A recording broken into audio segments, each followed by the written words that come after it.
Bonjour à tous, alors voici une guidance à deux choix avec deux jeux. Le premier choix ce sera le Dixit Révélation et le deuxième ce sera Dixit Journée. Je sais qu'il n'y a pas beaucoup de lumière, il fait déjà nuit.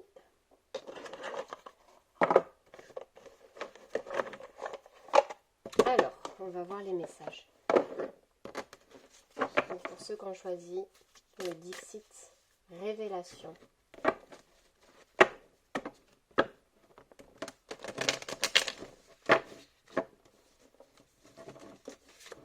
Celle-là était tombée en premier.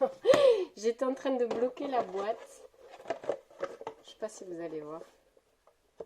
Là. Et c'est la carte qui est tombée. Ok. Donc, pour vous, entre guillemets, le maître mot, ça va être se retrouver, se reconnecter à soi, se révéler à l'intérieur de soi, dans son énergie à soi. C'est comme s'il n'y avait plus besoin, on me dit, de chercher à prouver quoi que ce soit à qui que ce soit. Il y a vraiment... Ouais, je sais que vous n'allez pas voir les cartes. Il y a vraiment cette énergie où on travaille sur son sacré, où on déploie son sacré, on opère, j'allais dire une transformation, mais non. C'est vraiment très féminin, on me dit très girly, mais c'est vraiment prendre soin de soi, pas dans le côté superficiel du terme, hein, mais c'est prendre le temps de se poser, de s'apprécier, de s'aimer. Alors vous pouvez être entouré par des personnes, enfin là elle est seule, mais on me dit, vous pouvez être entouré par des personnes qui vous aident justement à ça. La solitude n'est plus du tout vue comme quelque chose de négatif. Vous savez que vous avez besoin de ces moments-là pour vous connecter à vous-même. Toutes les énergies sont vraiment belles.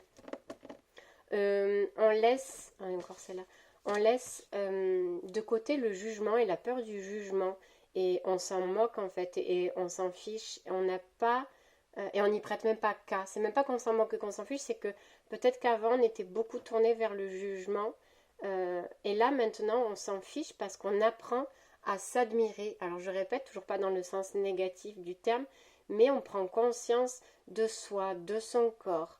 Peut-être qu'on n'était pas totalement incarné dans son corps, peut-être qu'on n'était pas totalement investi dans la matière. Et là, on a envie de prendre du temps pour ça. Alors, c'est ça, on arrête de courir. On arrête de courir, après le temps, après... En fait, c'est comme si on se rendait compte que les courses que l'on a pu entreprendre, en fait, le fait d'aller chercher à l'extérieur ce qui pouvait nous manquer en pensant que ça allait nous combler, on se rend compte vraiment que y a en fait, on me dit il y a une profonde renaissance, résurrection à l'intérieur de soi. On accepte ce qu'on n'acceptait pas avant, mais pour soi. Peut-être qu'avant, il y avait des choses qu'on ne faisait pas pour nous. Maintenant, on accepte, et on accepte aussi de recevoir, on me dit. On accepte de recevoir. Des choses qu'on ne s'autorisait pas avant ou qu'on fuyait avant.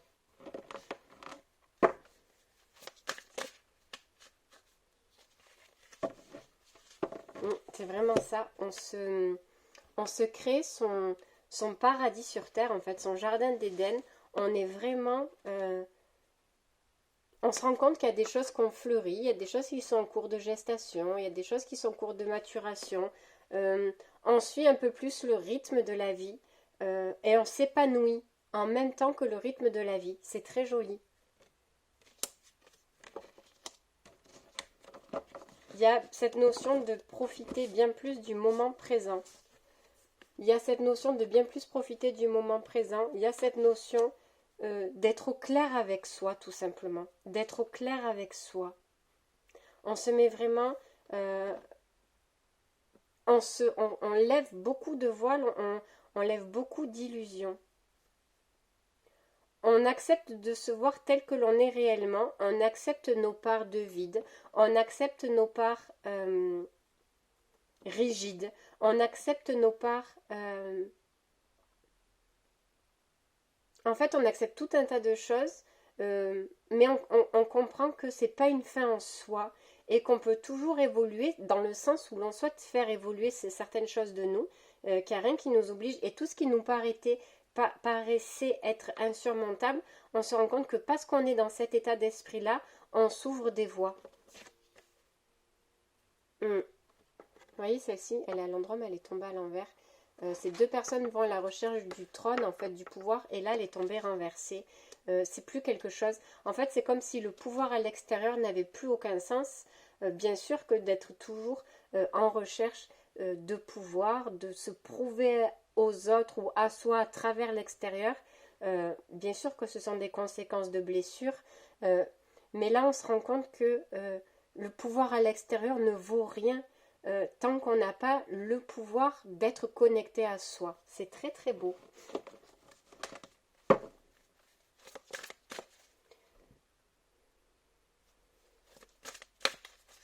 Alors, quelle guérison est en train de s'opérer?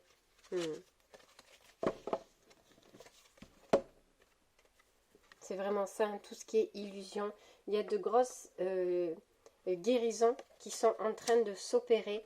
Vous voyez, ça, c'est comme si c'était vos différents visages, en fait. Et que là, clairement, comme on disait au début, on lève beaucoup le masque sur soi, en soi.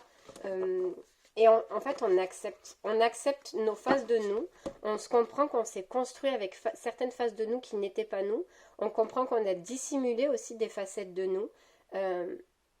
On accepte nos émotions. En fait, clairement, on accepte de vivre avec nos émotions et on accepte d'arrêter de se construire avec ces émotions. C'est deux choses différentes. On accepte les émotions qui nous traversent, mais on ne se forge plus, on ne se construit plus, on ne se protège plus en fonction de ces émotions. Je suis triste, ok, je ne vais pas chercher à dénigrer, à me cacher d'être triste ou à responsabiliser entièrement l'autre. Du coup, quand on fait ça, on se construit après quelque chose en nous pour pallier justement à cette tristesse, à cette colère, à cette rage. Et là, on accepte clairement que ces émotions seront toujours là, toujours présentes. Les émotions font partie de la vie et elles sont nécessaires à notre construction, c'est sûr, mais on ne se construit plus en fonction de nos émotions. On apprend que le fait de se construire en fonction non pas de ce que l'on veut renvoyer ou non pas de ce que l'on nous renvoie, mais en fonction de ce que l'on veut être, en fonction de ce que l'on est, tout simplement. Petit message, je fais une guidance très courte parce que j'ai plus beaucoup de batterie et de mémoire.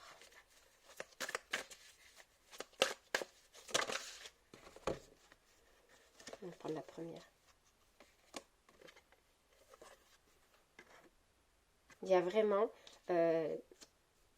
alors, oui, des fantômes du passé. En termes de guérison, on se rend compte peut-être qu'il y avait des choses qui nous hantaient en termes d'expérience, de vécu qui nous faisaient justement, on s'est forgé par rapport à ces expériences du passé, par rapport à ces personnes du passé. Ça peut être aussi par rapport à des énergies tierces qui sont venues accroître, exacerber certaines émotions. Ça peut être aussi un schéma de comportement concernant les émotions par rapport à ce qu'on a dit avant, peu importe. En tout cas, on accepte de laisser partir, de laisser vaquer certaines choses. Et ouais. Parce que c'est fou, c'est tout masque. Hein, on décide de s'ouvrir à soi, on décide d'ouvrir son cœur, on décide de prendre son envol. C'est comme si... moi, je le regarde après. C'est comme si on s'était construit finalement sans jamais s'émanciper, sans jamais prendre son envol sur quelque chose, sur une construction, sur un schéma, sur une lignée. Et que là, maintenant, en ouvrant son cœur, on se rend compte qu'en finalement, c'est comme si on nous avait coupé les ailes, ou on s'était coupé les ailes. Bien sûr que l'âme, etc., la lignée, les personnes qu'on rencontre ont tout un rôle, bien sûr, et que l'âme arrive déjà avec certaines blessures. Mais là, on est OK, c'est comme si on se disait, OK, maintenant, je vais vivre dans mon monde à moi, mais pas dans la version enfermée, mais dans ce que je suis vraiment. C'est le grand plongeon. C'est le grand plongeon qui va certainement peut-être vouloir déconstruire certaines choses parce qu'on s'est rendu compte qu'on avait construit avec une fausse identité, comme on a pu comprendre depuis tout à l'heure. Pour moi, il y a vraiment là des mémoires émotionnelles qui sont en train de se libérer ou qui vont être libérées. Et on repart plus grand, plus fort, parce que justement, on est connecté à sa propre énergie, à ses propres émotions. Je ne réagis pas comme ça parce que... mais ça peut être inconscient, la lignée réagissait comme ça, ou parce que c'est un inconscient collectif, parce que c'est un inconscient familial, peu importe. Maintenant, c'est ça en fait, avec le fait d'être seule tout à l'heure là, c'est la même personne là, entre cette femme qui se coiffe les cheveux et vous. On me dit que c'est comme si c'était le poisson, le combattant, et c'est tout à fait cette nouvelle énergie là de combattant, mais dans le sens positif, dans le sens où maintenant je vais me retrousser les manches et je vais y aller parce que j'ai toute cette... je me reconnecte à de la lumière, je me reconnecte à de la passion, mais non pas dévastatrice, quoi, mais ces envies d'être, de faire, de créer avec ma véritable identité. Voilà pour le groupe 1.